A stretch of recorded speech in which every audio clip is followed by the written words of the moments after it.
Assalamualaikum warahmatullahi wabarakatuh. Bagaimana kabarnya hari ini anak-anak? Semoga semua dalam keadaan sehat ya. Sebelumnya, Ibu ingin mengucapkan selamat kepada anak-anak semua karena telah menyelesaikan pendidikan di sekolah dasar. Semoga menjadi insan yang lebih baik lagi, yang berguna bagi nusa dan bangsa. Amin ya robbal alamin. Sebelum kita memulai pembelajaran, mari kita berdoa sesuai agama dan kepercayaan kita masing-masing. Berdoa, mulai. Selesai. Untuk membangkitkan semangat belajar kita hari ini, mari kita menyanyikan lagu kebangsaan Indonesia Raya.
Oke, sudah semangat ya semuanya. Selanjutnya, tujuan pembelajaran kita hari ini, setelah menyimak tayangan video pembelajaran, peserta didik dapat 1. Membandingkan pendapat para pendiri negara tentang rumusan dasar negara dengan benar. Yang kedua, menganalisis proses perumusan dan penetapan Pancasila sebagai dasar negara dengan benar. 3. Mengevaluasi proses perumusan dan penetapan Pancasila sebagai dasar negara dengan benar. 4. Menyajikan hasil perumusan dan penetapan Pancasila sebagai dasar negara dengan benar.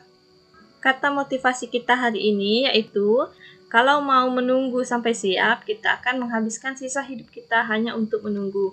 Oleh Lemony Snicket.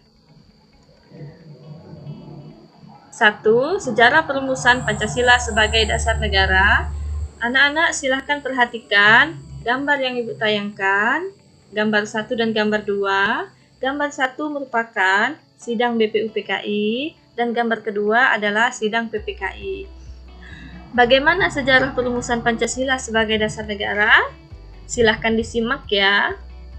1. Perjanjian Kalijati. Jepang menguasai Indonesia mulai tanggal 8 Maret 1942 setelah dilakukannya Perjanjian Kalijati yang dilaksanakan di Kalijati, Subang, Jawa Barat. Dalam perjanjian tersebut disepakati bahwa Belanda menyerah kepada Jepang. Perjanjian Kalijati mengawali sejarah berakhirnya era kolonial Belanda di Indonesia digantikan dengan pendudukan militer Jepang. Jepang datang ke Indonesia dengan semboyan 3A, yaitu Jepang Pelindung Asia, Jepang Pemimpin Asia, dan Jepang Cahaya Asia. Hal tersebut dilakukan untuk menarik simpati bangsa Indonesia. 3. Perang Pasifik tahun 1944. Pendudukan Jepang di Indonesia tidak berlangsung lama, sejak tahun 1944. Posisi Jepang dalam Perang Pasifik terus terdesak. Kekalahan Jepang pada Perang Pasifik Tanda-tanda kekalahan Jepang pada Perang Pasifik mulai terlihat pada tahun 1944. Pada masa itu, banyak kota di Indonesia diserbu oleh sekutu seperti Ambon, Makassar, Manado, dan Surabaya. Dalam keadaan yang tersudut, Jepang masih berusaha menarik simpati bangsa Indonesia dengan menjanjikan kemerdekaan. Pada tanggal 1 Maret 1945, Jepang membentuk Badan Penyelidik Usaha-Usaha Persiapan Kemerdekaan Indonesia atau BPUPKI. BPUPKI memiliki 60 anggota dari tokoh nasional Indonesia dan 7 dari perwakilan Jepang. Coba perhatikan gambar di samping. Siapakah beliau? Ya, beliau adalah Kanjeng Raden Tumenggung Rajiman Widyodiningrat yang merupakan ketua dari BPUPKI. BPUPKI atau Dokuritsu Junbicho Sakai melakukan sidang sebanyak 2 kali. Sidang pertama tanggal 29 Mei sampai 1 Juni 1945 yang membahas dasar negara. Sidang kedua dilaksanakan tanggal 10 sampai 17 Juli 1945 yang membahas rancangan Undang-Undang Dasar. Pada sidang pertama, Kanjeng Raden Tumenggung Rajiman Widyodiningrat diangkat sebagai ketua. Dalam sidang tersebut, ia menyatakan perlunya suatu dasar negara. Sidang pertama BPUPKI 29 Mei sampai 1 Juni 1945 mengenai usulan dasar negara oleh tokoh perumus Pancasila. Pada 29 Mei 1945, Muhammad Yamin menjadi tokoh pertama yang memberikan rumusan dasar negara. Usulan tersebut terdiri dari 5 unsur, yaitu 1. Perikebangsaan, 2. Perikemanusiaan, 3. Periketuhanan, 4. Perikerakyatan, dan 5. Kesejahteraan rakyat. Kemudian, pada tanggal 31 Mei 1945, Supomo menyampaikan pidatonya mengenai dasar negara. Ada 5 unsur yang diajukan Supomo untuk dijadikan dasar negara, yaitu 1. Persatuan, 2. Kekeluargaan, 3. Keseimbangan lahir dan batin, 4. Keadilan rakyat, 5. Musyawarah. Kemudian pada tanggal 1 Juni 1945, Soekarno menyampaikan pidato mengenai dasar negara Indonesia. Ia mengemukakan bahwa rumusannya disebut Pancasila yang terdiri dari 5 asas. Yang pertama, nasionalisme dan kebangsaan. Yang kedua, internasionalisme dan perikemanusiaan. 3. Mufakat atau demokrasi. 4. Kesejahteraan sosial. 5. Ketuhanan yang Maha Esa. Untuk mengenang pidato Soekarno tersebut, setiap tanggal 1 Juni itu diperingati sebagai hari lahir Pancasila. Selesai sidang pertama, pada tanggal 1 Juni 1945, para anggota BPUPKI sepakat untuk membentuk sebuah panitia kecil yang tugasnya adalah menampung usul-usul yang masuk dan memeriksanya serta melaporkannya kepada sidang pleno BPUPKI. Tiap-tiap anggota diberi kesempatan mengajukan usul secara tertulis paling lambat sampai dengan tanggal 20 Juni 1945.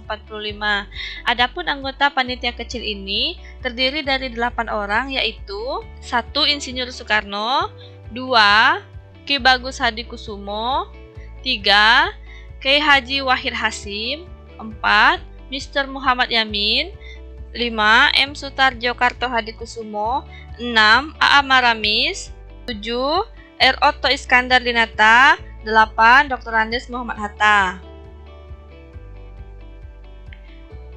Kemudian pada tanggal 22 Juni 1945 diadakan rapat gabungan antara panitia kecil yang beranggotakan 8 orang dengan anggota BPUPKI yang berdomisili di Jakarta. Hasil yang dicapai antara lain disetujuinya dibentuknya panitia 9 yang beranggotakan 9 orang dengan susunan sebagai berikut. 1. Insinyur Soekarno sebagai ketua, 2. Muhammad Hatta sebagai wakil ketua, 3. Ahmad Subarjo sebagai anggota, 4. Muhammad Yamin sebagai anggota, 5. Kiai Haji Wahid Hasyim sebagai anggota, 6. Abdul Kahar Muzakir sebagai anggota, 7. Abi Kusno Cokrosuyoso sebagai anggota, 8. Haji Agus Salim anggota, 9. A.A. Maramis sebagai anggota. Kemudian pada tanggal 22 Juni 1945, Panitia 9 langsung mengadakan rapat di kediaman Insinyur Soekarno dan mencapai kesepakatan mengenai rancangan pembukaan hukum dasar atau Undang-Undang Dasar atau yang dikenal juga dengan Piagam Jakarta. Hasil rapat Panitia 9 pada tanggal 22 Juni 1945 yang dikenal dengan sebagai Piagam Jakarta, rumusan dasar negaranya adalah sebagai berikut. 1. Ketuhanan dengan kewajiban melaksanakan syariat Islam bagi pemeluk-pemeluknya. 2. Kemanusiaan yang adil dan beradab. 3. Persatuan Indonesia. 4. Kerakyatan yang dipimpin oleh hikmat kebijaksanaan dalam permusyawaratan perwakilan. 5. Keadilan sosial bagi seluruh rakyat Indonesia. Setelah melakukan sidang pertama, BPUPKI kembali melakukan sidang kedua, yaitu pada tanggal 10–17 Juli 1945. Dalam sidang kedua ini dilakukan pelaporan hasil rumusan dasar negara oleh Panitia 9, yaitu Piagam Jakarta. Kemudian BPUPKI membentuk 3 kepanitiaan, yaitu Panitia Hukum Dasar, Panitia Ekonomi, dan Panitia Bela Negara. Selanjutnya, 2. Penetapan Pancasila sebagai dasar negara. Setelah menyelesaikan tugasnya, pada tanggal 7 Agustus 1945, BPUPKI resmi dibubarkan. Sebagai gantinya, PPKI atau nama Jepangnya Dokuritsu Junbi Inkai pun resmi terbentuk pada tanggal yang sama. PPKI awalnya memiliki 21 anggota, namun pada akhirnya, tanpa sepengetahuan Jepang, PPKI menambahkan 6 orang anggota lagi. Tujuan dibentuknya PPKI diantaranya yaitu 1. Melanjutkan tugas-tugas dari organisasi sebelumnya, yaitu BPUPKI, untuk menyegerakan proklamasi kemerdekaan Indonesia. Yang kedua, membahas hal-hal praktis lainnya yang berhubungan dengan negara Indonesia, mulai dari penetapan dasar negara hingga pembentukan lembaga negara. Akhirnya, pada tanggal 14 Agustus, Jepang menyerah tanpa syarat kepada sekutu setelah 2 kotanya, Hiroshima dan Nagasaki, dijatuhi bom pada 6 Agustus dan 9 Agustus 1945. Tanggal 6 Agustus itu di Hiroshima dan 9 Agustus 1945 itu di kota Nagasaki. Pada tanggal 16 Agustus 1945, golongan muda mendesak golongan tua untuk segera memproklamasikan kemerdekaan Indonesia. Peristiwa tersebut dikenal dengan peristiwa Rengas Dengklok. Setelah peristiwa Rengas Dengklok, disepakati pelaksanaan proklamasi kemerdekaan akan dilaksanakan pada tanggal 17 Agustus 1945. Sehari setelah proklamasi kemerdekaan, PPKI menggelar sidang. Sidang ini mengesahkan Pancasila sebagai dasar negara. PPKI mengadakan 3 kali sidang. Yang pertama pada tanggal 18 Agustus 1945, hasilnya yaitu 1. Mengesahkan Pancasila sebagai dasar negara. 2. Menetapkan dan mengesahkan Undang-Undang Dasar 1945. Yang ketiga, mengangkat Presiden dan Wakil Presiden. 4. Membentuk Komite Nasional. Sidang kedua tanggal 19 Agustus 1945, hasilnya yaitu menetapkan 12 kementerian yang bertugas membantu Presiden, 2. Membagi wilayah Indonesia, 3. Akan membentuk BKR. Yang terakhir, sidang ketiga tanggal 22 Agustus 1945, hasilnya yaitu membentuk Komite Nasional Indonesia Pusat, menetapkan Partai Nasional Indonesia, dan membentuk BKR. Silahkan anak-anak amati rumusan Pancasila dalam Piagam Jakarta dan rumusan Pancasila dalam Undang-Undang Dasar Negara Republik Indonesia tahun 1945. Baiklah anak-anak, itu saja untuk materi pertemuan pertama ini. Di sini Ibu sudah menyiapkan tugas. Ada 3 pertanyaan. Jawablah pertanyaan di bawah ini dengan benar. Terima kasih sudah menyaksikan. Silahkan isi link absen di kolom deskripsi.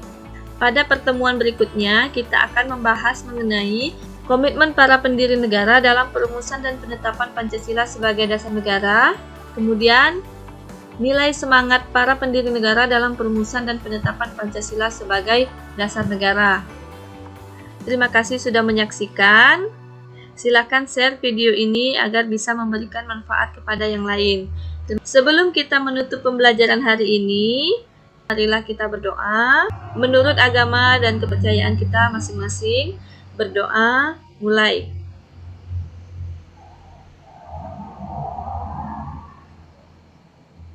Selesai.